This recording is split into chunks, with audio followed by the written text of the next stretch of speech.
Olá pessoal, sejam todos muito bem-vindos a mais um episódio do quadro Me Ajuda Endotox. Eu sou o Dr. Juliano Borelli, ginecologista e um dos médicos e especialistas aqui do time Endotox. Neste quadro Me Ajuda Endotox, vamos responder suas dúvidas e perguntas que foram enviadas aqui no canal do YouTube ou também no Instagram. E se você ainda não teve a sua dúvida respondida, escreva aqui nos comentários. Se você ainda não está inscrita no canal do YouTube, agora é a hora de se inscrever.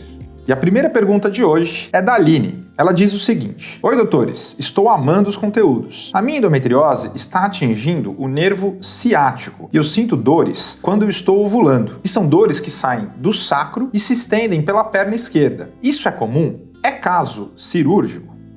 Muito bem, Aline.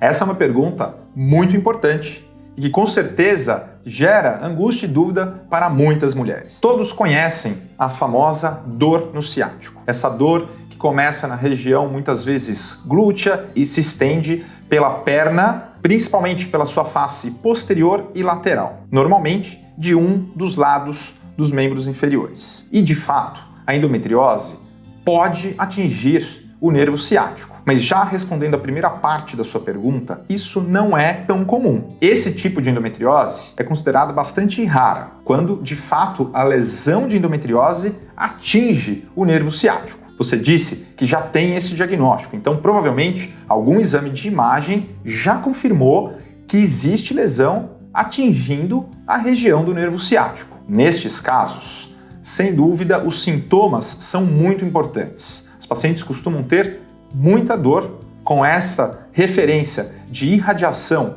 para a perna do lado do nervo acometido, principalmente na sua face posterior e lateral. E a característica da dor do ciático na endometriose é que essa dor ela se repete de forma cíclica. Então isso é muito importante, que chama a atenção para este diagnóstico de endometriose no nervo ciático. O que seria a dor cíclica? A dor que se repete com ciclos, seja no ciclo menstrual, ou seja, no período da menstruação, ou até no período ovulatório, como você mesma mencionou que acontece nos seus casos. Assim, nas pacientes que de fato são muito sintomáticas, temos duas soluções para minimizar os sintomas. Como para outras formas da doença, o bloqueio hormonal pode minimizar os sintomas, mas não resolve o problema de fato. A lesão continua na região e pode ainda assim trazer sintomas. Por isso, endometriose que acomete nervos, pensando no seu potencial de prejuízo no longo prazo, costuma ter indicação cirúrgica, sim.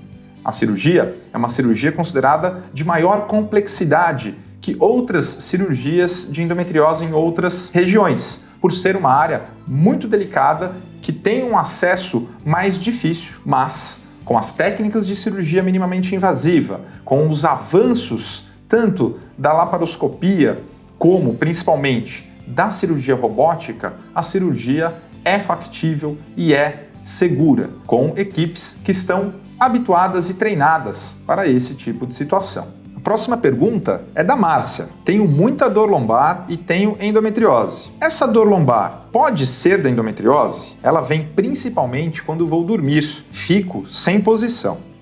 Márcia, sem dúvida, essa é uma das perguntas mais frequentes que recebemos nas consultas médicas. Muitas, mas muitas pacientes com endometriose referem dores lombares. E sim, a dor lombar é uma das possibilidades nas pacientes que têm endometriose, especialmente nas lesões de endometriose localizadas na região retrocervical, na região dos ligamentos uterossacros que estão atrás do útero. Este também é o local mais frequente de encontrarmos lesões de endometriose. E como o próprio nome deste ligamento diz, ligamento útero-sacro, que na verdade é um conjunto de tecidos e se origina na face posterior do útero e vai em direção ao sacro. Por esse motivo, essa área, que é uma área muito inervada, pode irradiar a dor na região lombar. Então não significa que a endometriose está na região da coluna, como muitas pessoas questionam e ficam em dúvida. A lesão ela está na região atrás do útero, chamada de região retrocervical, ou na própria inserção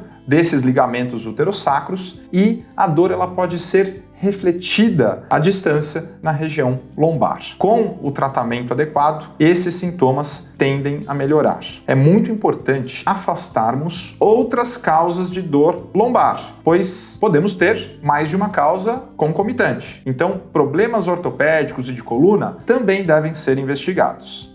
A próxima pergunta é da Ana Cláudia. Ela diz o seguinte: o que você acha do medicamento novo Islinda para endometrioma, considerando paciente com histórico familiar de aterosclerose, diabetes e síndrome dos ovários policísticos, com presença de acne?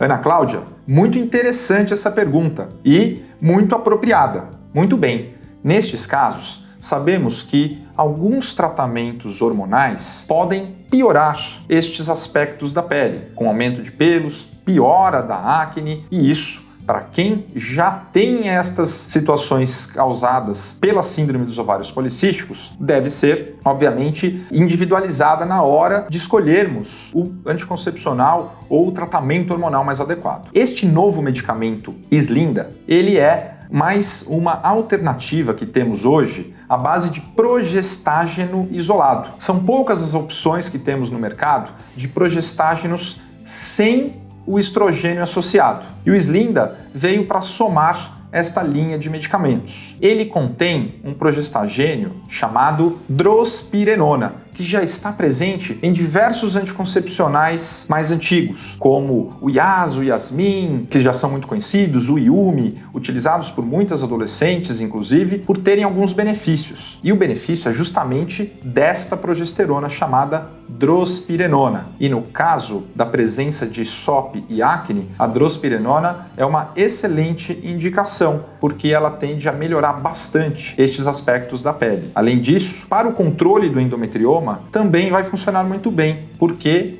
este medicamento, como tantos outros, vai inibir a ovulação. E essa é a principal indicação que o hormônio precisa ter em seu efeito na hora de controlarmos o endometrioma ovariano. E vale ressaltar aqui, Ana Cláudia, que essa é uma resposta a essa dúvida, mas que esta resposta não substitui uma consulta médica e não indica e também não permite a automedicação. Então, se você tem essa necessidade, procure um médico ginecologista que possa te dar essa assistência e a indicação, e mais do que isso, fazer o seu acompanhamento, que é fundamental para todas as pacientes que recebem algum tipo de tratamento medicamentoso. Agora a pergunta é da Milena. E sobre o HE4, pode ser mais indicativo de endometriose comparando com o CA125?